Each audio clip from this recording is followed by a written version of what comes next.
ভালোবাসা আলাদা আর আনুগত্য আলাদা, তাই না? আবার আরেকটা কথা বলে রাখছি, ভালোবাসা ছাড়া আনুগত্য হয় না, আবার আনুগত্য ছাড়া ভালোবাসা আসে না।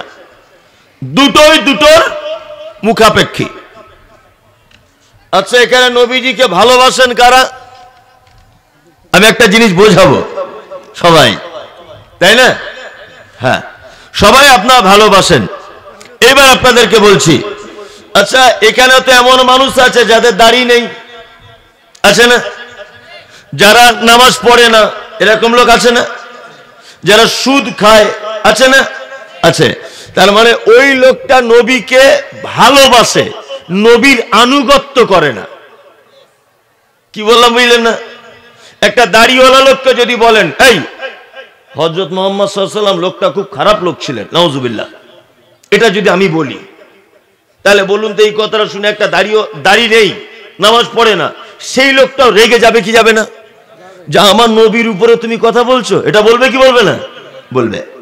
কিন্তু ওই লোকটা কি যদি আপনি বলেন নবীজি দাড়ি রাখার কথা বলেছে, ভাই রাখো, বলবে আমার চুলকায় হুজুর, ওই জন্য রাখতে পারছি না। কি বুঝে বুঝতে পারছেন না? হ্যাঁ, তার মানে কি ও ভালোবাসে কিন্তু আনুগত্য করে না।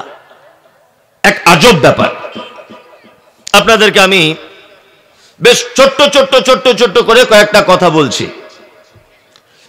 তারপরে আমি মূল জায়গায় ফেরত আসছি। আল্লাহ নবী সাল্লাল্লাহু আলাইহি ওয়াসাল্লামের জীবনটাকে তিনটি স্তরে ভাগ করা হয়েছে। কটি? তিনটি। এটা আমাদের জন্য, আমাদের জন্য আল্লাহ ভাগ করেনি, এটা আমাদের জন্য ভাগ করা তিনটি স্তরে আমরা আল্লাহ রাসূল সাল্লাল্লাহু আলাইহি ওয়াসাল্লামকে মান্যতা দিতে পারি। যেমন এক, আল্লাহর নবী লাউয়ের তরকারি খেতে পছন্দ করতেন। লাউ বুঝেন তো? লাউ, কদু, এই কদুর তরকারি খেতে আল্লাহর নবী কি করতেন? পছন্দ করতেন।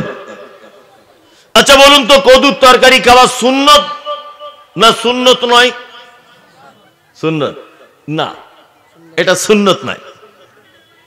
আল্লাহ নবী সাল্লাল্লাহু আলাইহি ওয়াসাল্লাম বড় জুব্বা পরিধান করতেন। জুব্বা, এটা কি সুন্নত? না। আল্লাহ রাসূল সাল্লাল্লাহু আলাইহি ওয়াসাল্লাম পাগড়ি পরতেন। পাগড়ি, এটা কি সুন্নত? না, এটা সুন্নত নয়। কারণ আল্লাহ নবী সাল্লাল্লাহু আলাইহি ওয়াসাল্লাম লাউয়ের তরকারি খেতে পছন্দ করতেন, কদুর তরকারি। তাই বলে তিনি এক জায়গাতে একথা বলেননি যে তোমাদেরকেও খেতে হবে, আর লাউয়ে অনেক উপকার আছে, লাউ না খেলে পাপ হবে, লাউ বেশি করে খেলে নেকি হবে, এ কথা আল্লাহ নবী সাল্লাল্লাহু আলাইহি ওয়াসাল্লাম বলেননি। কি বললাম বুঝলেন? তার মানে এটা সুন্নত নয়, এটা নবীজির আদব। এটা নবীজির কি? আদব। এখন আপনি যদি লাউয়ের তরকারি বেশি করে খান নবী খেতেন বলে, তাহলে আপনি আনুগত্যর নেকি পাবেন না, আপনি ভালোবাসার নেকি পাবেন, সুন্নতের নেকি পাবেন না। কি বললাম বুঝলেন? হ্যাঁ, নবীজি সাদা কাপড় পরতে পছন্দ করতেন, আপনি পড়ুন, আপনি নবীকে ভালোবাসেন, তার নেকিটা পাবেন, সুন্নতের নেকি পাবেন না। তাহলে সুন্নত কি? মুয়াজ্জিন যখন আজান দিবে, আসসালাতু খায়রুম মিনান নাওম, আজান হচ্ছে মসজিদে ফজরে, আপনি উঠে বিরাজ করতে করতে না গিয়ে নিমের হোক, বট গাছের হোক, কোন একটা গাছের একটা দাঁতন নিয়ে করতে করতে মসজিদে যান, এটা কি? সুন্নাত। কারণ আল্লাহ নবী সাল্লাল্লাহু আলাইহি ওয়াসাল্লাম বলেছেন, আমি যদি আমার উম্মতের জন্য কষ্ট মনে না করতাম, তাহলে প্রত্যেক সালাতের আগে মিসওয়াক করার আদেশ দিতাম। আচ্ছা বলুন তো, লাউ খাওয়ার ব্যাপারে এরকম বলেছেন আল্লাহ নবীকে? যদি বাংলাদেশের দাম বেশি না হতো, আমার প্রতিটা উম্মত যেন 3 বেলা লাউয়ের তরকারি দিয়ে ভাত খায়, এরকম বলেছেন? না। লাউয়ের ব্যাপারে নরমাল, মধুর ব্যাপারে নরমাল, সাদা পাঞ্জাবির ব্যাপারে নরমাল, কিন্তু দাঁতনের ব্যাপারে কঠিন, তাই না? জি, তার মানে এটা কি? সুন্নাত। এই দেখুন আপনাদেরকে বলি, আল্লাহ রাসূল সাল্লাল্লাহু আলাইহি ওয়াসাল্লাম বলেছেন, আর নিকাহু সুন্নতি, ফামান রাগিবা আন সুন্নতি ফালাইসা মিন্নি, বিবাহ করা হচ্ছে আমার সুন্নত। কেউ যদি তার যৌবন আছে, টাকা আছে, ঘর আছে, বাড়ি আছে, কোন একটা মেয়েকে ভালোবাসতো, তার সঙ্গে বিয়ে হয়নি ওর, এখন তার ভালোবাসার টানে এ অন্য মেয়েকে আর বিয়ে করছে না। কি বললাম বুঝলেন? শারীরিক ক্ষমতা আছে, টাকা পয়সা আছে, তার রূপ সৌন্দর্য আছে, বউকে চালানোর ইনকামও আছে, কিন্তু একটা মেয়েকে সে মাঝখানে ভালোবেসেছিল, তার বাপ অন্য জায়গায় বিয়ে দিয়ে দিয়েছে, তার জন্য এ বেটা আর বিয়ে করে না। আল্লাহর নবী এর ব্যাপারে কি বলছেন? ফালাইসা মিন্নি, আমার উম্মতের ভিতরে নয়, কারণ ও ইচ্ছা করে আমার একটা সুন্নতকে তার্ক করে দিল, ছেড়ে দিল, আর বিবাহ করা আমার সুন্নত। কি বললাম বুঝলেন? ফজরের ফরজ সালাতের পূর্বে কয় রাকাত সুন্নত? 2 রাকাত। নবীজি কি বলেছেন? নবীজি বলেছেন সারা পৃথিবীতে যত সম্পদ আছে, সমস্ত সম্পদের থেকে উত্তম সম্পদ ফজরের ফরজ সালাতের আগেকার 2 রাকাত সুন্নত। কি বললাম বুঝলেন? তার মানে এটা কি সুন্নত। তাহলে একটা হচ্ছে ভালোবাসা, আর একটা কি সুন্নত, ইত্তেবা, তাই তো? আর একটা জিনিস আছে যেগুলো নবীজির জন্য খাস, আমাদের জন্য নয়। যেমন আল্লাহ রাসূল 11টা বিয়ে করেছিলেন, আপনারা কেউ করতে পারবেন? করা যাবে? আল্লাহ রাসূল এক রাত্রিতে 7 তবক আসমান ঘুরে, একেবারে জান্নাত জাহান্নাম দেখে সবকিছু ঘুরে তারপরে চলে এসেছিলেন। পৃথিবীর কোনো মানুষের পক্ষে সম্ভব না, ওটা নবীজির জন্য খাস, তাই তো? জি। এইবারে আমরা দেখব 2টা জিনিস। সেটা কি? আল্লাহ পবিত্র আল কোরআনের বলছেন কুল ইন কুনতুম তুহিব্বুনাল্লাহ ফাত্তাবিউনি ইউহিব্বুকুমুল্লাহ। নবী হে, আপনি উম্মতদেরকে বলে দেন, তারা যদি আমার ভালোবাসা পেতে চায়, তারা যদি আমার সান্নিধ্য লাভ করতে চায়, ফাত্তাবিউনি, তারা যেন আপনার আনুগত্য করে চলে। তার মানে নবীর আনুগত্যর মাঝখানেই কার ভালোবাসা পাওয়া যাবে? আল্লাহ। বাংলাদেশে ইদানিং একটা দল বার হয়েছে, মোবাইলে আমি দেখতে পাই। এই দলটির নাম হচ্ছে আহলে কোরআন। নাম শুনেছেন? শুনেছেন না? এরা বলছে আমরা শুধু কোরআন মানি, হাদিস মানি না। ওটা হচ্ছে তাদের দাবি, তাই না? আসলে আমি মনে মনে ভাবছি যে এদের মাথাতে মনে হয় মগজ নাই, গোবর টোবর ভরা আছে, তাছাড়া এরকম কথা বলবে কেন? আপনাকে আমি একটা উদাহরণ পেশ করছি, দেখুন তো কেমন লাগে। আমি একজন শিক্ষক, তাই তো? আমার এই যে ভাই বসে আছেন, ও আমার ছাত্র, ভালো করে বুঝবেন। আমি শিক্ষক, ও আমার ছাত্র। ওকে আমি পাঠাচ্ছি যে ওই দিনাজপুরে আব্দুর রহমান বলে একটা মাস্টার আছে, তুমি তার কাছে যাও, সে তোমাকে যা যা যা যা কিছু আদেশ করবে তুমি সেইগুলোই পালন করে তুমি আমার কাছে আসবে। ওকে পাঠিয়েছে কে? শিক্ষক। আমি পাঠিয়েছি কার কাছে? আব্দুর রহমানের কাছে, তাই না? এইবার একটা কথা, আব্দুর রহমান যাওয়ার পরে বলছে তোমাকে পাঠিয়েছে কে? না, মমতাজুল ইসলাম পাঠিয়েছে। আচ্ছা আচ্ছা, ঠিক আছে, আমার গাড়িটা মোছো ভালো করে। ও গাড়ি মুছছে। আমার বাজারটা করে আনো, বাজারটা করে আনছে। এই আমার জুতোটা ভালো করে মুছে দাও, ও জুতোটা মুছে দিচ্ছে। আমার স্ত্রীর শরীর খারাপ, ঔষধটা এনে দাও, ও ঔষধ এনে দিচ্ছে। আচ্ছা বলুন তো দেখি, আমার ছাত্র যদি আব্দুর রহমান দিনাজপুরের ওই লোকটার কথা যদি অমান্য করে, তা ও অরিজিনাল অপমান করলো কাকে? শিক্ষককে। করলো না? করলো কি করলো না?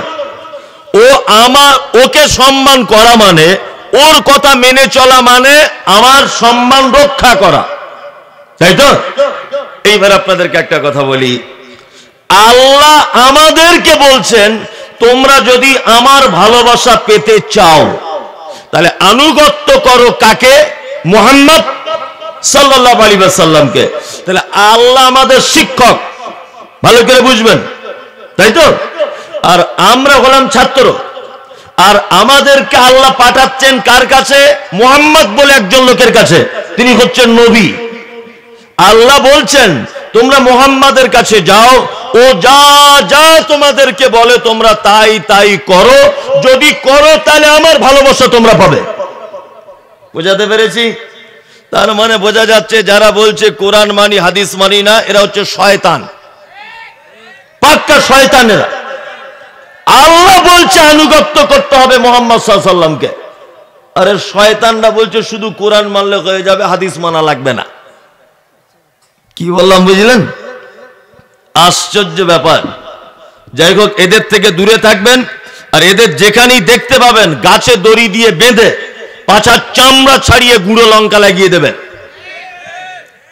সমাজটাকে ভেঙে তস তস তস তস করে দিচ্ছে এরা। সারা ভারত বাংলাদেশ এদেরকে দেখতে পাওয়া যাচ্ছে মোবাইলের মাধ্যমে। চলুন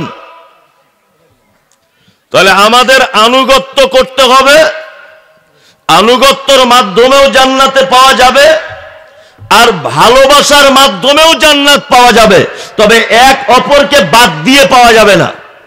প্রথমেই বলেছি, কেউ যদি মনে করে আমি নবীকে ভালোবাসি, নবীর নামে ওয়াজ হচ্ছে, চোখ দিয়ে পানি পড়ছে, নবী দাড়ি রাখতে বলেছে রাখে না, নবী হালাল খেতে বলেছে খায় না, নবী নখ কাটতে বলেছে কাটে না, নবী চুলটাকে ভালো করে তেল লাগাতে বলেছে দেয় না, সাধু হয়ে বসে আছে, তার মানে এর ভিতরে একটা যদি থাকে আর একটা যদি না থাকে তাহলে জান্নাত হবে না।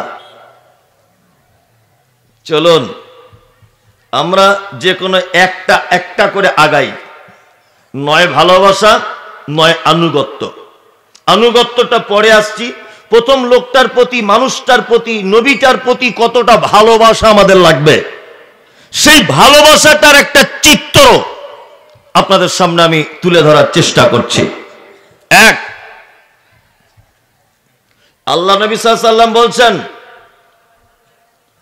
লা ইউমিনু আহাদুকুম হাত্তা আকুনা হাব্বা আলাইহি মিন ওয়ালিদিহি ওয়া ওয়ালাদিহি ওয়ান নাস আজমাইন। অতক্ষণ পর্যন্ত একটা লোক ঈমানদার হতে পারবে না, অতক্ষণ পর্যন্ত একটা লোকের ঈমান পরিপূর্ণ হবে না, যতক্ষণ না পর্যন্ত তার বেটা বেটি, তার আব্বা মা, তার আত্মীয় স্বজন সমস্ত কিছু থেকে আমাকে যতক্ষণ না পর্যন্ত ভালোবাসতে না পারবে, লোকটার ঈমান পরিপূর্ণ হলো না। আমরা ভালোবাসতে পারবো সবকিছুকে বাদ দিয়ে? পারবো না। আল্লাহ রাসূলের সাহাবীরা ভালোবাসতেন সবকিছুকে বাদ দিয়ে? এই দেখুন একটা ছোট্ট ঘটনা বলি। আচ্ছা, ইসলামের প্রথম যে যুদ্ধ হয়েছিল তার নাম কি? বদর। কত হিজরিতে? 2 হিজরি। কত? 2 হিজরিতে, তাই না? বদরের যুদ্ধ হয়েছিল। এক, এই বদরের যুদ্ধ সম্পর্কে হাদিসে এসেছে মুসলিম সৈন্য ছিল 313 জন। মুসলিম সৈন্য শহীদ হয়েছিল কতজন? 14 জন। আল্লাহর নবী বলেছেন, বদরে যারা অংশগ্রহণ করেছে, বদরের যুদ্ধে যারা সহযোগিতা করেছে, এরা আগেকার পিছেকার সমস্ত পাপ আল্লাহ এদেরকে ক্ষমা করে দিয়েছে, এবং এদের প্রত্যেককে জান্নাতের সুসংবাদ দেওয়া হয়েছে। শহীদ যারা হয়েছে তাদেরকেও জান্নাতের সুসংবাদ দেওয়া হয়েছে, যারা শহীদ হয়নি জয়লাভ করে ফিরেছে তারাও জান্নাতের সুসংবাদ পেয়েছে। বদরের যুদ্ধকে কি বলা হয়? পার্থক্যের দিন, ইয়াউমুল ফুরকান, সত্য এবং মিথ্যার পার্থক্যের দিন। বদরের যুদ্ধ ইসলামের সবথেকে কঠিন যুদ্ধ। কেন? বাপ তলোয়ার চালিয়েছে, বেটাকে আঘাত করেছে, মামা তলোয়ার চালিয়েছে, তার বোনের বেটাকে আঘাত করেছে, বেটা আঘাত করেছে তার বাপকে, এর নাম বদরের যুদ্ধ। সাহাবীরা কেমন ভালোবাসতেন আল্লাহ রাসূলকে, পিতামাতার থেকে বেশি। তার একটা দৃষ্টান্ত পেশ করছি আপনার সামনে। এক, যুদ্ধ চলছে, মারাত্মক যুদ্ধ চলছে, আবু উবাইদা বলে একজন সাহাবী হাতে তলোয়ার নিয়েছেন, বীর বিক্রমের মতো তিনি যুদ্ধ চালিয়ে যাচ্ছেন। তলোয়ারের সামনে দাঁড়িয়ে গেছে তার বাপ, আর বাপকে দেখে তলোয়ারটা নিচে নামিয়ে নিয়েছে। যতই হোক রক্তের সম্পর্ক, যতই হোক জন্ম দেওয়া বাপ, ওই জন্য বাপের গালে, বাপের মাথাতে আঘাত করতে পারছে না, তলোয়ারটা নামিয়ে নিল। অন্যদিক থেকে আর একজন সাহাবী বলছেন, বিশ্ব নবী বলেছেন ওই লোকের ঈমান পরিপূর্ণ নয়, ওই লোকের ঈমান পরিপূর্ণ নয় যে লোক তার আব্বা, তার মা, তার সন্তান সন্ততি সবার থেকে বেশি না নবীকে ভালোবাসতে পারবে। সাহাবী তখন আবু উবাইদা বলছেন, আমি তলোয়ারটা হাতে নিলাম, আব্বার চোখের দিকে চোখ পড়ে গেল, মনে মনে হলো আব্বা তুমি ঈমান নিয়ে আসনি, আজকে যদি আমি তোমাকে যদি যুদ্ধের ময়দানে বাপ বলে যদি ছেড়ে দিই, আর তুমি মুশরিক, তুমি যদি সুযোগ পেয়ে আমার নবীকে আঘাত করে দাও, আর কিয়ামতের দিন আল্লাহ যদি আমাকে প্রশ্ন করে বলে আবু উবাইদা তুমি তোমার বাপকে মারনি কেন, আর আমি যদি বলি আল্লাহ গো বাপের মোহাব্বতে পড়ে ছুরি চালাতে পারিনি, তাহলে কিয়ামতের দিনে আল্লাহর দাড়ি পাল্লাতে আমি ধরা পড়ে যাব। এই জন্য আমার আব্বাকে পিছন দিক দিয়ে তলোয়ার চালিয়ে গর্দানটাকে, মাথাটাকে আমি ধর থেকে আলাদা করে দিলাম। আলাদা করে দেওয়ার পরে সাহাবীটা কিন্তু খুব কাঁদছেন ডুকরে ডুকরে। অন্যান্য সাহাবীরা সাহাবীটির পাশে দাঁড়িয়ে আছে। যুদ্ধ শেষ হবার পরে আল্লাহর নবী বলছেন, হে আবু উবাইদা তুমি কাঁদছো কেন বলো? আবু উবাইদা বলছেন, আল্লাহর নবী গো কাঁদার অনেক কারণ রয়েছে। তখন অন্যান্য সাহাবীগণ নবীজিকে কারণটা বললেন। আল্লাহর নবী বলছেন, আবু উবাইদা তুমি কাকে হত্যা করেছ? আবু উবাইদা বলছেন, আল্লাহর নবী আমার বাপকে করেছি। আল্লাহ রাসূল বলছে, তোমার অন্তরে কি কিছু ভয় হলো না? তুমি তোমার আব্বাকে তলোয়ার চালিয়ে দিলে। আবু উবাইদা বলছেন, আল্লাহর নবী গো আমার আব্বার থেকেও বেশি আপনাকে আমি ভালোবাসি। এই কথা যখন বললেন নবীজি আবু উবাইদাকে একেবারে জড়িয়ে ধরে বললেন, আবু উবাইদা তোমার জান্নাতের জন্য আমি মুহাম্মদ জামিন হয়ে গেলাম। কোথায়? বাপকে হত্যা করছে কে? বেটা, তাই না? বাপকে হত্যা করছে কে? এমনিও জান্নাতে সার্টিফিকেট পাননি। আমরা নামাজে একটা দোয়া করি সব সময়, কি ইয়াকা না'বুদু ওয়া ইয়াকা নাস্তাঈন ইহদিনাস সিরাতাল মুস্তাকিম সিরাতাল্লাযীনা আন'আমতা আলাইহিম। দোয়া করি না, ইহদিনাস সিরাতাল মুস্তাকিম। আল্লাহ তুমি কাদের পথ দেখাও? সহজ পথ দেখাও, সোজা পথ দেখাও, যে পথ জান্নাত পর্যন্ত পৌঁছে গেছে আল্লাহ ওই পথের পথিক তুমি আমাদেরকে করো। এই দোয়া করি না? তারপরে কি বলি? সিরাতাল্লাযীনা আন'আমতা আলাইহিম। আল্লাহ তুমি তাদের পথ দেখাও যাদেরকে তুমি পুরস্কারিত করেছো। দোয়া করি না? আচ্ছা এবার একটা কথা বলি, আমি লেখাপড়া জানি না, কিচ্ছু জানি না, একেবারে গন্ড মূর্খ। আমার মা দোয়া করছে আমার জন্য, আল্লাহ গো আমার বেটা মমতাজুল ইসলাম যেমন হোক করে তাকে স্কুলে হেডমাস্টার করে দাও। আমি লেখাপড়া জানি না, গন্ড মূর্খ। আচ্ছা বলুন তো, এই দোয়া কখনো কবুলে আমি হেডমাস্টার হওয়া সম্ভব? সম্ভব? সম্ভব নয়। আমার মায়ের দোয়া কবুল হতো যদি আমি উচ্চ শিক্ষায় শিক্ষা অর্জন করার পরে কোনো একটা কারণে চাকরিটা আটকে আছে, হচ্ছে না কোনো একটা কারণে, তখন যদি আমার মা দোয়া করে যে আল্লাহ আমার বেটার চাকরির ব্যবস্থা করে দাও, তাহলে আল্লাহ দোয়া কবুল করে একটা চাকরির ম্যানেজ করে দিতে পারে, তাই না? কিন্তু আমি একেবারে গন্ডমূর্খ, আমার জন্য যদি কেউ দোয়া করে ওকে আল্লাহ স্কুলে হেডমাস্টার করে দাও, এ দোয়া কবুল হওয়া সম্ভব? নয়, আমাদের দোয়াটা ঠিক এই রকম, ইয়াকা নাবুদু, আল্লাহ তোমার ইবাদত করি, ওয়া ইয়াকা নাস্তাঈন, এবং তোমার কাছে সাহায্য চাই। ইহদিনাস সিরাতাল মুস্তাকিম, আল্লাহ তুমি আমাদেরকে সহজ পথ দেখাও। সিরাতাল লাযিনা আন'আমতা আলাইহিম, তাদের পথ দেখাও যাদেরকে তুমি পুরস্কারিত করেছো, যাদেরকে তুমি পুরস্কারিত করেছো। পুরস্কারিত করেছেন কাদের? আন'আমাল্লাহু আলাইহিম মিনান নাবিয়্যিনা ওয়াস-সিদ্দীকিনা ওয়াশ-শুহাদা'i ওয়াস-সালিহিন। নবীদেরকে পুরস্কার দিয়েছেন, সাহাবীদেরকে দিয়েছেন, আল্লাহর রাস্তায় যারা শহীদ হয়েছেন তাদেরকে দিয়েছেন, সালিহিনদের দিয়েছেন, তাই না? তা বলুন, দোয়া করে করে করে করে ওনাদের জায়গায় পৌঁছানো যাবে, না নিজের চরিত্রটাকে পাল্টিয়ে তাদের মতো চরিত্র গঠন করে তবে ওই জায়গায় পৌঁছানো যাবে? কোনটা? নিজের চরিত্রকে পাল্টিয়ে তাদের চরিত্রের মতো করলে তবে ওই জায়গায় পৌঁছানো যাবে? আচ্ছা বলুন তো, মদিনা কি প্রথম থেকেই সোনার মদিনা ছিল? ছিল? মদিনাতে কি রাস্তায় সোনা পড়ে থাকে? তা সোনা নাম হলো কেন? সোনার মদিনা নাম হলো কেন? আল্লাহু আকবার।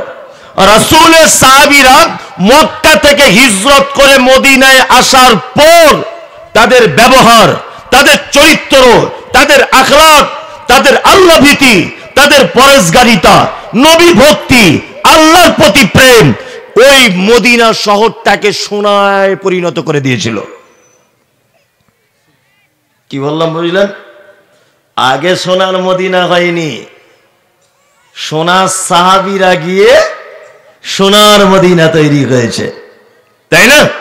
চলুন, আল্লাহ রসুল বলেছেন দুটো জিনিসের কথা, তোমার আব্বা মা, তোমার সন্তান সন্ততি, আর পৃথিবীর সব থেকে বেশি ভালোবাসতে হবে কাকে? রসুলকে। তাহলে তোমার ঈমান কি হবে? পরিপূর্ণ হবে, তাই তো? এইবার একটা কোরআনের আয়াত বলা যাক।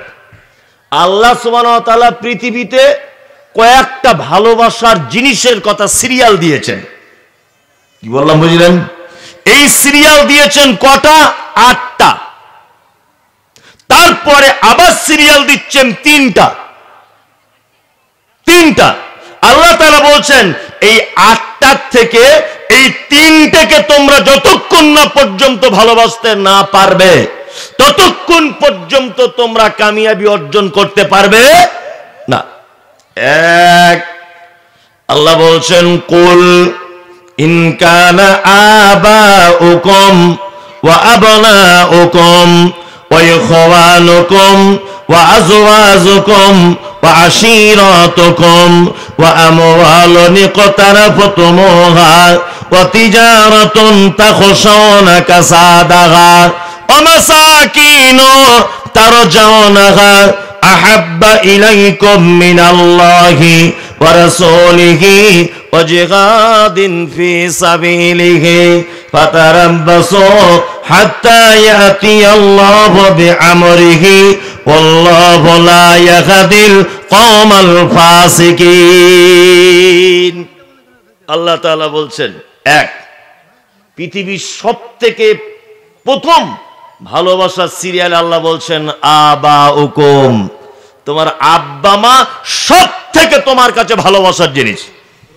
সব থেকে ভালোবাসার জিনিস কি? আর আমাদের কাছে সব থেকে বর্তমানে খারাপ কারা? ওরাই খারাপ, তাই না? ওরাই খারাপ।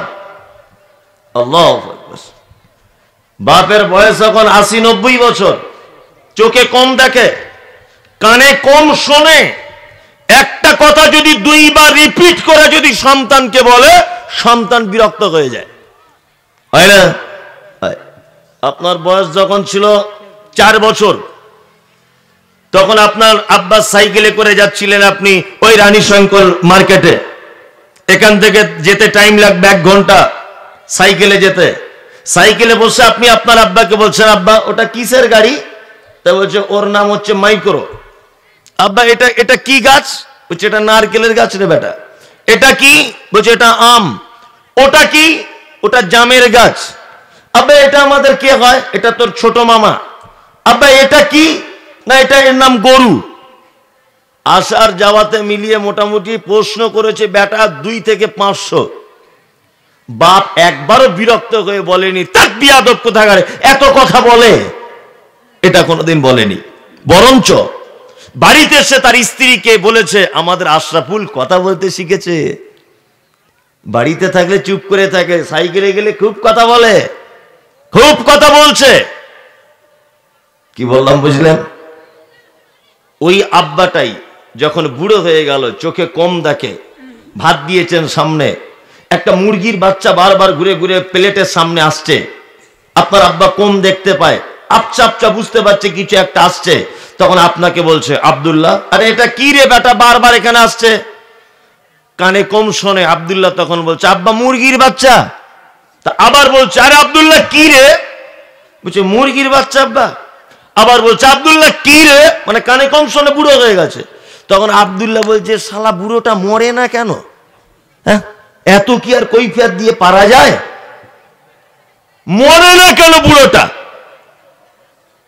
এটা হচ্ছে আমাদের বর্তমানের চরিত্র।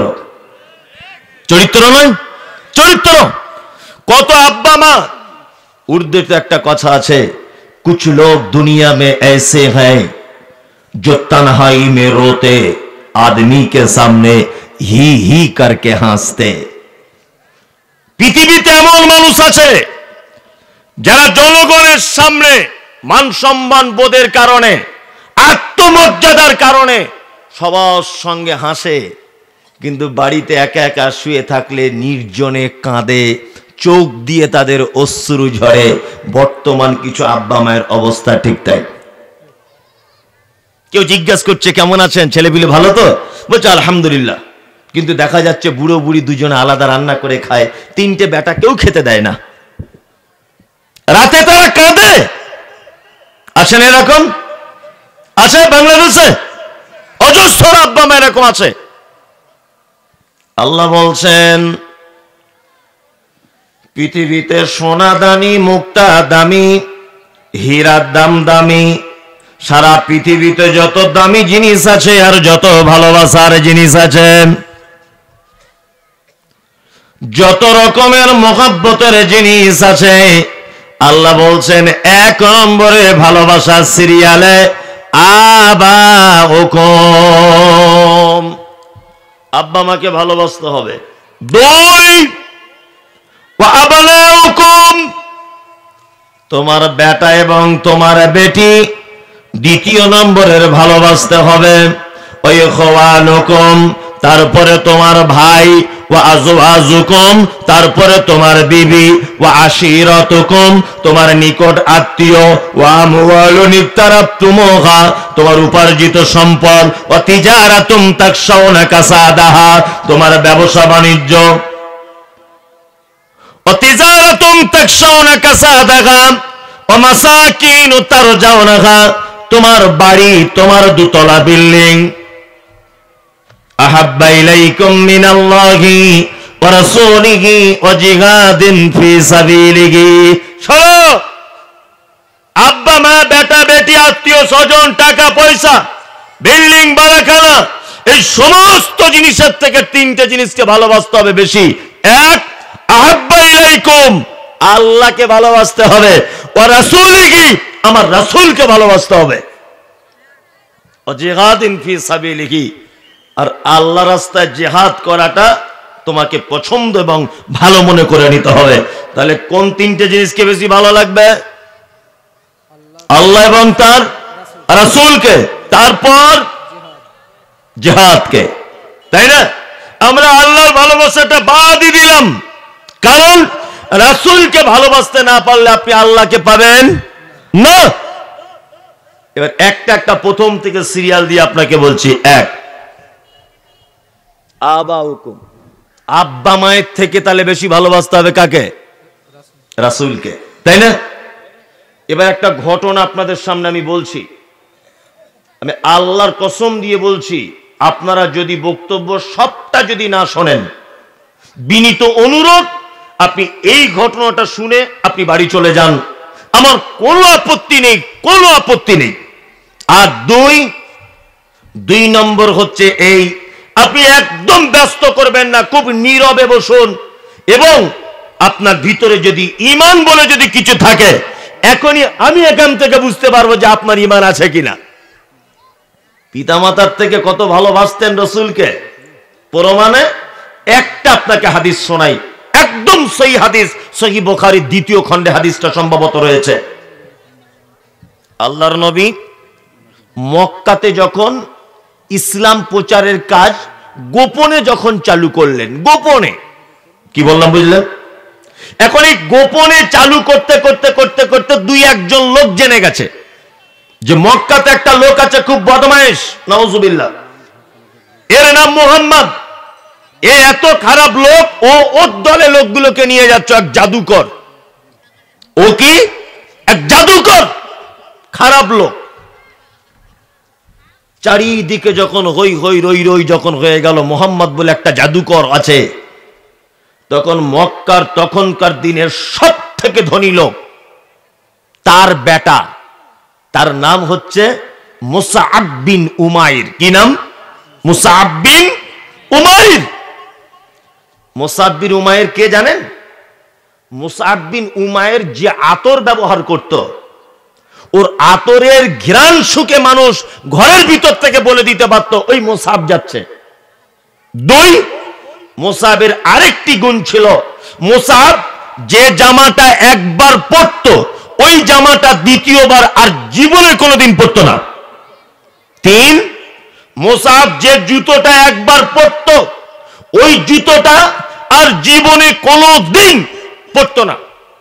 যে আতর গায়ে একবার মাখত, ওই আতর মুসআব জীবনে কোনোদিন দ্বিতীয়বার মাখত না।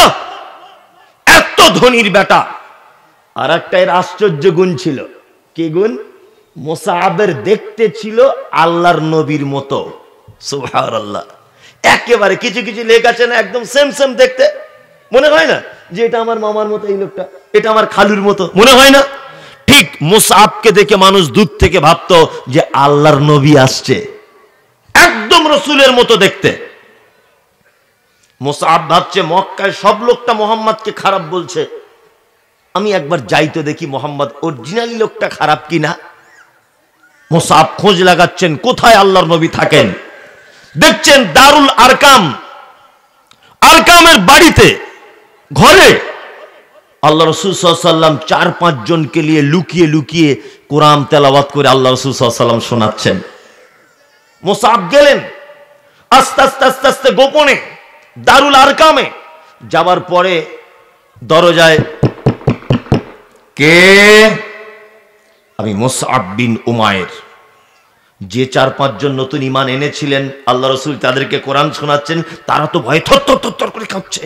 উনি পাওয়া মুসআব বিন উমাইর, ধনী লোকের খাতারনাক ছেলে, এ আসছে মানে জানতে পেরে যাচ্ছে আমরা ইসলাম কবুল করেছি, আমাদের কাজ কি একে হত্যা করে দিবে। আল্লাহ রাসূলকে বলছেন, আল্লাহ রাসূল মুসআব আমাদের কাছে আসতে চাইছে, কি করব? আল্লাহ রাসূল বলছেন, অবশ্যই মুসআবকে আসতে বলো, দেখি সে কি করে। দরজা খোলা হলো, মুসআব ঢুকেছে।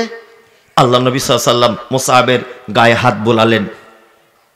হযরতে মুসআব চলে এলেন, আল্লাহ রাসূলের সঙ্গে কথাবার্তা বলার পর বাড়িতে এসে সবার সামনে চিৎকার করে বলছে, তোমরা যে মুহাম্মাদের কথা বলেছ, লোকটা বদমাইশ, লোকটা জাদুকর, লোকটা খারাপ, লোকটার মধ্যে মিথ্যা রয়েছে, লোকটার মধ্যে ভাওতাবাজি রয়েছে।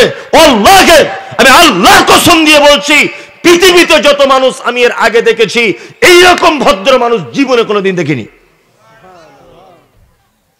মুসআব বলছেন, আল্লাহর নবী যখন আমার গায়ে হাত দিয়েছেন, আমার গায়ে আমি কেমন শীতল অনুভব করেছি। দ্বিতীয়বার মুসআব আল্লাহর নবীর কাছে আবার গেলেন, গিয়ে বলছেন, ও দয়ার নবী গো, আপনাকে সবাই যদি খারাপ বলে, আমি মুসআব একদিন আপনাকে খারাপ গালি দেইনি। আপনি দয়া করে যে কোরআন তেলাওয়াত করছেন, এই কোরআনটা আমাকে একটু শিখিয়ে দেন। বিশ্ব নবী বলছেন, মুসাব রে, এ কোরআনে এমনি তেলাওয়াত করা যায় না, এ কোরআনের তেলাওয়াতের জন্য পবিত্রতা লাগে, তার জন্য মুসলিম হওয়া লাগে, ঈমান আনা লাগে। মুসাব বলছেন, আল্লাহর নবী, 1 মিনিট আপনি দেরি করবেন না, আমাকে আপনি কলেমা বলে দেন, আমি এখনই আপনার কাছে ইসলাম কবুল করব। এখন ইসলাম কবুল করব। আপনি বলুন তো কলেমাটা। আল্লাহ রাসূল কলেমা বললেন, মুসাব ইসলাম কবুল করলেন। আপনার ঈমান যদি থাকে, এই ঘটনা থেকে আপনার চোখে পানি চলে আসবে। দেখুন, পিতামাতার থেকে, ধন সম্পদের থেকে নবীর প্রতি কতটা ভালোবাসা, তার দৃষ্টান্ত পেশ করছে আপনাকে আমি। চারা এলাকায় হই হই রই রই, মুসাব ঈমান নিয়ে চলে এসেছে। মুসাবের আব্বা ছিল না, মুসাবের মা ছিল খুব কঠিন মেয়ে। মুসাবের মা তখন বলছে, মুসাব, তুমি কি মুহাম্মাদের দ্বীন কবুল করেছ? বলছে, হ্যাঁ করেছি। বলছে, মুসাব, তুমি কি জানো যে তুমি যদি দ্বীন না ত্যাগ করো, মুহাম্মাদের দ্বীন, তোমার বাপের সমস্ত সম্পদ থেকে আমি তোমাকে বঞ্চিত করে দিব, আর তুমি যদি মুহাম্মাদের দ্বীনকে ত্যাগ না যদি করো, আমি 10 দিন 20 দিন না খাওয়া অবস্থায় মারা যাব। মুসাব তখন বলছেন, মা, আপনি 1 বার 2 বার নয়, 20 বার যদি আপনি মরে যাবার পরে আবার জীবিত হন, আমার বাপের সমস্ত সম্পদ যদি আমাকে বঞ্চিত করে দেন, আমি মুহাম্মদকে এত ভালোবেসে ফেলেছি, আমি তার দিন থেকে 1 ইঞ্চি পরিমাণ সরে দাঁড়াতে পারবো না। 1 বিঘত আমি মুহাম্মাদের থেকে সরে আসতে পারবো না। আল্লাহ রাসূল সাল্লাল্লাহু আলাইহি ওয়াসাল্লাম মুসআবকে পাঠিয়েছিলেন মদিনাতে দ্বীনের দাওয়াত দেওয়ার কারণে। মুসআবের মা মুসআবকে বাড়িতে আটকে রেখেছে, তালাবন্দি করা। আল্লাহ নবী সাল্লাল্লাহু আলাইহি ওয়াসাল্লাম হিজরত করেছেন মদিনায়। ভালো করে শুনবেন, মুসআব বাড়িতে তালা মারা, আটকানো, বার হতে পারছেন না। কোন রকম মুসআবের কানে খবর এসেছে তোমার নবী হিজরত করেছে মদিনায়, মক্কাতে আর নাই।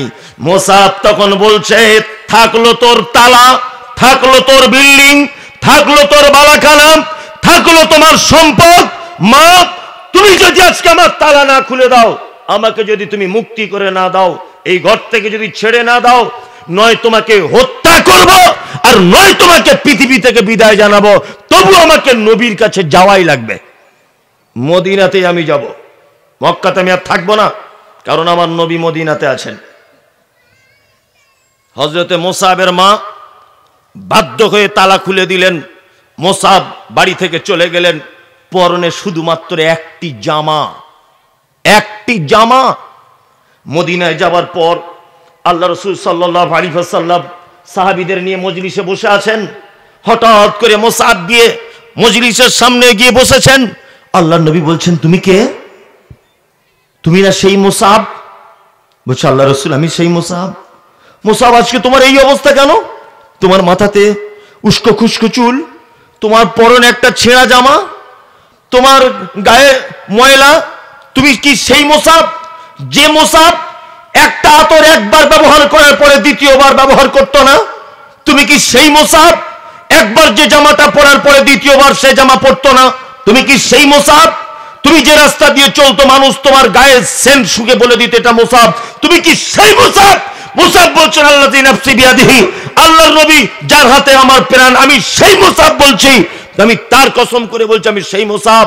আমাকে আপনার প্রতি ভালোবাসা এত গভীর হয়েছে আল্লাহর নবী, আপনার প্রতি প্রেম আমার এত গভীর হয়েছে যে আমার বাপের লক্ষ কোটি টাকা সম্পদকে ত্যাগ করে দিয়ে আমি মক্কা ত্যাগ করে মদিনাতে আজকে আপনার কাছে চলে এসেছি। সুবহানাল্লাহ। মুসআব চলে এসেছেন। আল্লাহ নবী সাল্লাল্লাহু আলাইহি ওয়াসাল্লাম বদরের যুদ্ধের ডাক দিয়েছেন। বদরের যুদ্ধের ঘটনাটা শুধু শুনুন। বদরের যুদ্ধে আল্লাহ নবী সাল্লাল্লাহু আলাইহি ওয়াসাল্লাম বলছেন, সেনাপতি কে হবে? কে সেনাপতির দায়িত্ব নিবে? আল্লাহ রাসূল বলছেন, মুসআব, তুমি সেনাপতির দায়িত্ব নাও, তুমি সেনাপতি হও। হযরতে মুসআব বিন উমাইর সেনাপতি হলেন। সেনাপতির পরে যুদ্ধ জয়লাভ করে ফিরলেন। তারপরের বছর আবার উহুদের যুদ্ধ। আল্লাহ রাসূল সাল্লাল্লাহু আলাইহি ওয়াসাল্লাম বলছেন, মুসআব তুমি এই যুদ্ধের সেনাপতি হও, তুমি সেনাপ্রধান। মুসআব বিন উমাইর বলছেন, আল্লাহ রাসূল আপনি যখন বলছেন অবশ্যই আমি সেনাপতির দায়িত্ব গ্রহণ করব। আপনারা জানেন আল্লাহ নবী সাল্লাল্লাহু আলাইহি ওয়াসাল্লাম উহুদের যুদ্ধে একটা পাহাড়িয়া গর্ত সুড়ঙ্গ রাস্তাতে 50 জন তীরন্দাজকে আব্দুল্লাহ বিন জুবায়েরের নেতৃত্বে দাঁড় করিয়েছিলেন আর বলেছিলেন, আমরা যদি যুদ্ধতে জয়লাভ করি বা হেরেও যদি যাই, তোমরা যদি দেখো আমাদের মাথাতে কাক বসে আমাদের মাথার মগজগুলো ছিঁড়ে ছিঁড়ে খাচ্ছে, তবুও আমি যতক্ষণ পর্যন্ত না বলবো ততক্ষণ তোমরা এই 50 জন ওই ঘাঁটি ত্যাগ করবে না, ওই ঘাঁটি তোমরা ছাড়বে না। এই 50 জনের নেতা ছিলেন আব্দুল্লাহ বিন জুবায়ের। মুসলিমরা এক পর্যায়ে যুদ্ধের চরম পর্যায়ে বেঈমান মুশরিকরা চলে যাচ্ছে মাঠ ছেড়ে, তখন এই যে 50 জন সাহাবী ওই যে গুহাতে, এরা তখন মনে মনে ইখতিলাফ মতভেদ সৃষ্টি হয়েছে, এই চলো যুদ্ধে জয়লাভ করেছি, চলো যুদ্ধ শেষ, চলো। আব্দুল্লাহ বিন জুবায়ের বলছেন, শোনো এই ঘাঁটি ত্যাগ করা যাবে না, আল্লাহর নবী এই ঘাঁটি ত্যাগ করতে মানা করেছেন। আব্দুল্লাহ বিন জুবায়েরের কথা অমান্য করে মুসলিম সৈন্যরা তারা মালের লোভে এবং তারা গনিমতের মাল গোটানোর উদ্দেশ্যে মুসলিম সৈন্যরা সব ওই ঘাঁটি ছেড়ে ময়দানে চলে এসেছে। খালিদ বিন ওয়ালিদের নেতৃত্বে দেখতে পেয়েছে মুসলিমরা এই গলিটার নাই, সুড়ঙ্গ রাস্তা ফাঁকা, বিপরীত দিক থেকে এসে আঘাত করে দিয়েছে মুসলিমদের উপরে। আবার সর্বপ্রথম আঘাত হয়েছে আল্লাহর নবীকে মেরেছেন এমন করে আঘাত, নবীজির তীরের আঘাতে সামনের দাঁত ভেঙে পড়ে গেল। এই সেই মুসাব দেখছে নবীজিকে এত মারা মারছে, মুসাব বলছেন আমি তলোয়ার চালাতে যাব, আর একজন এসে আমার ডান হাতে তলোয়ার মেরে দিল, আমার ডান হাতটা কেটে পড়ে গেল। আমি বাম হাতে করে ইসলামের তলোয়ারটা ধরলাম, আমার বাম হাতে আর একজন তলোয়ার মেরে দিল, আমার বাম হাতটা কেটে পড়ে গেল। আর আমি আল্লাহর নবীর দিকে হাউ হাউ করে তাকিয়ে কাঁদতেছি, নবীজিকে মেরেই যাচ্ছে। হযরতে মুসআব বলছেন, আমি যখন জমিনে শুয়ে পড়লাম, আমি নিজের মুখের দাঁত দিয়ে চেষ্টা করলাম কলেমার পতাকা বাঁচাবার, কারণ আল্লাহর নবী আমার কাছে পতাকা দিয়েছেন ইসলামের। হযরতে মুসআব বলছেন, আমি জমিনে পড়ে গেলাম, একজন বিশ্বাসঘাতক বেঈমান এসে এমন করে তলোয়ার চালালো। বিশ্ব নবী বলছেন, মুসআবের গলাটা একদিকে চলে গেল, মাথাটা আর দেহটা আর একদিকে চলে গেল, আর একদিকে চলে গেল দেহটা, আর একদিকে চলে গেল কি মাথাটা। সাদ ইবনে আবি ওয়াক্কাস বলছেন, আমি দূর থেকে দেখতে পাচ্ছি চারিদিক থেকে নবীজিকে আঘাত করছেন। আমি তখন চলে এলাম, আল্লাহর নবীকে এমন করে ধরলাম, নবীকে এমন করে জড়িয়ে ধরলাম বাঁচাবার জন্যে। আমি এমন করে নবীকে ধরেছি, আমি ধরার পরে নবীজিকে লক্ষ্য করে যত তীর মারা হয়েছে, আর আমার পিঠে এবং আমার বাজুতে 81টি তীর ঢুকেছে। 81টি তীর ঢুকেছে, 81টি তীর ঢুকেছে। আল্লাহু আকবার। যুদ্ধ শেষ। হযরত আবু বকর, হযরত ওমর আল্লাহ রাসূলকে নিয়ে যাচ্ছেন উহুদের পাহাড়ের উপরে। পাহাড়ে যখন উঠেছেন তখন উহুদ থরথর করে কাঁপছে। আল্লাহ রাসূল বলছেন, উহুদ তুমি কাঁপছো কেন? তুমি তো একটা পাহাড়, তুমি কাঁপছো কেন উহুদ? তুমি কি জানো তোমার উপর একজন নবী রয়েছে? উহুদ তুমি কি জানো তোমার উপর একজন সিদ্দিক রয়েছে? উহুদ তুমি কি জানো তোমার উপরে সত্য মিথ্যা পার্থক্যকারী ওমরের মতো একজন সাহাবী রয়েছে? উহুদ তুমি কি জানো? এই কথা বলার পরে উহুদ পাহাড় থমকে দাঁড়িয়ে গেল। আল্লাহ রাসূল আবু বকরকে বলছে, আবু বকর উহুদ আমাদের বন্ধু, উহুদকে আমরা ভালোবাসি, আর উহুদ আমাদেরকে ভালোবাসে। ঘটনা এই পর্যন্ত আমি আর বিস্তারিত বলছি না। এইবার মুসআবের লাশটাকে এক জায়গায় করা হচ্ছে। মুসআবের লাশ, সাহাবীগণ লাশটা এক জায়গায় করছেন। শহীদদের নিয়ম, তারা যে জামা কাপড় পরে থাকবে ওই জামা কাপড়ই কাফন হবে। মুসাবের পরনে সেই তার মায়ের দেওয়া ছোট্ট একটা ছেঁড়া জামা। সাহাবীগণ বলছেন যে আমরা যখন তার মাথার দিকে ঢাকতে যাচ্ছি পায়ের দিকে আগলা হয়ে যাচ্ছে, পায়ের দিকে যখন ঢাকতে যাচ্ছি মাথার দিকটা তখন খুলে যাচ্ছে। আল্লাহ রসুল সাহাবীদেরকে বলছেন, সাহাবীরা আল্লাহ রসুলকে বলছেন, আল্লাহ রসুল মুসাবের এই অবস্থা, তার মাথা ঢেকছে পা ঢেকছে না। আল্লাহ রসুল সাল্লাল্লাহু আলাইহি ওয়াসাল্লাম বলছেন এক কাজ করো, মুসাবের মাথার দিকটা ঢেকে দাও, মুসাবের পায়ের দিকটা ঘাস দিয়ে ঢেকে দাও। আল্লাহ রসুল মুসাবের জানাজা পড়ানোর সময় কাঁদছেন, আল্লাহকে ডেকে বলছে, আল্লাহ এটা হচ্ছে সেই মুসাব, কোটি কোটি টাকা মালিকের বেটা। আল্লাহ এটা হচ্ছে সেই মুসাব যার গর্দান একদিকে যার দেহ একদিকে। আল্লাহ এটা হচ্ছে সেই মুসাব যে যার ধনের কারণে গোটা মক্কার মানুষ ভয়ে তত্তার করে কাঁপত। আল্লাহ এটা সেই মুসাব যে আমাকে এত ভালোবাসার কারণে তার মাথা থেকে দেহটা বিচ্ছিন্ন হয়ে গেল। জিবরিল আমিন এসে তখন আল্লাহর নবীকে বলছেন, মুহাম্মদ আপনি সাহাবীদের উদ্দেশ্য করে বলে দেন, মুসাবে সবার আগে মুসআব বিন উমাইরের সাথে আল্লাহর জান্নাতে আপনার মোলাকাত হবে। জান আমি বলে দিয়ে যাচ্ছি, জান্নাতে নবী আপনার সঙ্গে মুসআব বিন উমাইরের মোলাকাত হবে। নবী প্রেম, এর নাম কি? নবী প্রেম।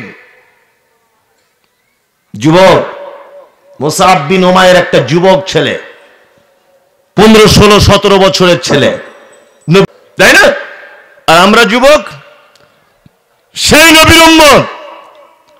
অথচ 16 ডিসেম্বর, 26শে ডিসেম্বর, 1 জানুয়ারিতে তুমি বক্স বাজিয়ে নদীর পাড়ে ফাঁকা মাঠে ড্যান্স করে পিকনিক করে খাও। তোমরা সেই যুবক, সেই যুবক না তোমরা, সেই যুবক যে যুবক আজানের পরেও তুমি ক্যারাম বোর্ড খেলতে ব্যস্ত থাকো, মসজিদে যাও না। ভারতবর্ষে যখন বাবরি মসজিদ ভেঙে দেওয়া হচ্ছে, সারা বাংলাদেশের মুসলিমরা তখন হাওয়াও করে কেঁদেছে। সহযোগিতা করতে না পারলেও, ভারতের মুসলিমদের পাশে দাঁড়াতে না পারলেও অন্তরের চোখ দিয়েও কান্নার পানি পড়েছে, পড়েছে না? ফিলিস্তিনের মাটিতে যখন মসজিদ আকসাকে ধ্বংস করা হচ্ছে, ফিলিস্তিনের মাটিতে যখন মুসলিমদেরকে কচুকাটা করা হচ্ছে প্রতিনিয়ত, ভারত, পাকিস্তান, বাংলাদেশের সারা পৃথিবীর মুসলিমরা কিছু করতে পারলেও না পারলেও অন্তরের চোখ দিয়ে একটু কান্নাও আসছে। আসছে কি আসছে না? যুবক, ফিলিস্তিনের মসজিদ ভেঙে দিলে তোমার অন্তরের চোখ দিয়ে পানি আসে। ভারতের বাবরি মসজিদ ভেঙেছে, তোমার চোখ দিয়ে পানি আসে। তুমি যে মসজিদের জন্য চোখ দিয়ে পানি ফেলছো, ওই মসজিদের মুয়াজ্জিন তোমাকে দিনে 5 বার করে বলছে হাইয়া আলাস সালাহ, হাইয়া আলাল ফালাহ। যুবক তুমি তবুও খেলাতে মত্ত, যুবক তুমি টিভি দেখতে ব্যস্ত, যুবক তুমি ক্যারাম বোর্ডে ব্যস্ত, যুবক তুমি পিকনিকে ব্যস্ত, যুবক তুমি 16 ডিসেম্বরে মেতে আছো, যুবক তুমি 1 বৈশাখে বেঁচে আছো। তার মানে তোমার মতো যুবক আর মুসআব বিন উমাইরের মতো যুবকের আসমান এবং জমিন তার থেকেও বেশি ডিফারেন্স, তার থেকেও বেশি ডিফারেন্স নাই, তার থেকেও বেশি ডিফারেন্স। আল্লাহ নবীর প্রতি ভালোবাসা। আপনাকে এবার একটা চমৎকার কথা বলি। আল্লাহ তাআলা বলছেন, কি বলছেন? কুল ইন কানা আবাউকুম, নবী আপনি বলে দেন সারা পৃথিবীতে যত মহব্বতের জিনিস আছে, 1 নম্বরের ভালোবাসার জিনিস হলো আব্বা মা। কিন্তু আল্লাহ ঈমানদারদেরকে বলছেন, ওহে ঈমানদার তোরা যারা রয়েছিস পৃথিবীতে, শুনে রেখে দাও 3টে জিনিসের থেকে আব্বা মাকে বেশি ভালোবাসতে পারবে না। 3টে জিনিস কি কি? আল্লাহ, আল্লাহ রাসূল আর জিহাদ, তাই না? তারপর আল্লাহ বলছেন ও আবনাউকুম, তোমার বেটা এবং তোমার বেটি ভালোবাসার জিনিস। তারপর ওই ইখওয়ানুকুম, তোমার ভাই তোমার ভালোবাসার জিনিস। ও আজওয়াজুকুম, তোমার বিবি তোমার ভালোবাসার জিনিস। মাঝখানে বেটা আর ভাই, এই দুটোকে বাদ দিলাম। মা, আব্বা, আর 4 নম্বরটাকে আমরা বেশি ভালোবাসি স্ত্রী। সকলেই ভালোবাসি, বাসি না? বাসি। আল্লাহর নবীরাও সাহাবীরাও স্ত্রীদের ভালোবাসতেন, বাসতেন না?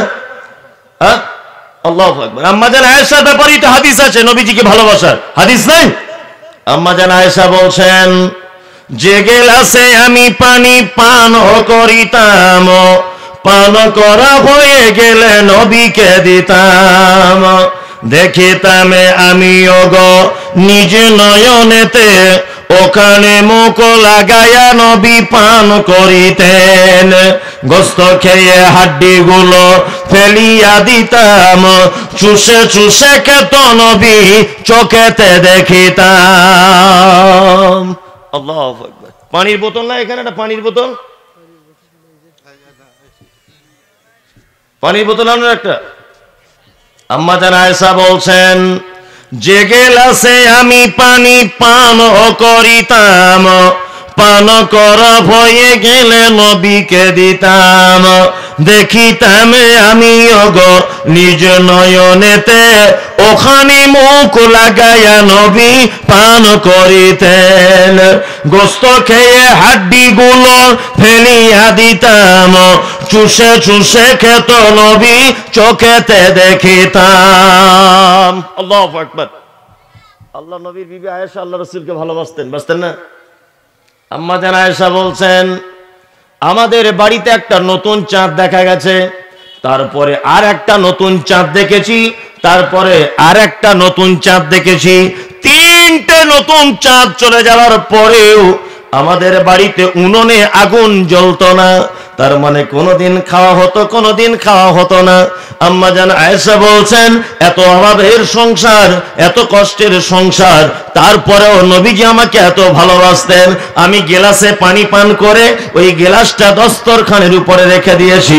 আল্লাহর নবীকে দেখেছি, আমি যে গেলাসে মুখ লাগিয়ে পানি পান করেছি, নবীজি ওই জায়গাটায় মুখ লাগিয়ে আবার তিনি পানি পান করতেন। এত ভালোবাসতেন।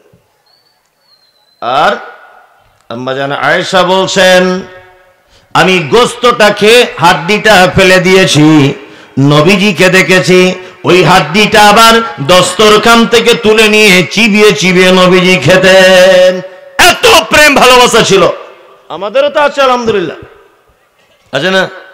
আপনার স্ত্রী আপনার এরকম ভালোবাসে যে আপনার হাঁটু খায়, ও সারাদিন যা হারাম করে বিড়ি যা টানে, আর মুখের যা গন্ধ, তাই না? সারাদিন বিড়ি টানছে, সারাদিন। বাংলাদেশ অবশ্য বিড়ি চলে না, চলে? আরে বাবা, সারাদিন বিড়ি টানছে। এর এটো খাওয়া যাবে? ও যে ওর সাথে সংসার করে, এইটা আলহামদুলিল্লাহ পড়ো। ওর সঙ্গে সংসার করার লাইন নাই, শুধু মজবুরিতে করছে। এই এরকম লোক আছেন নাকি?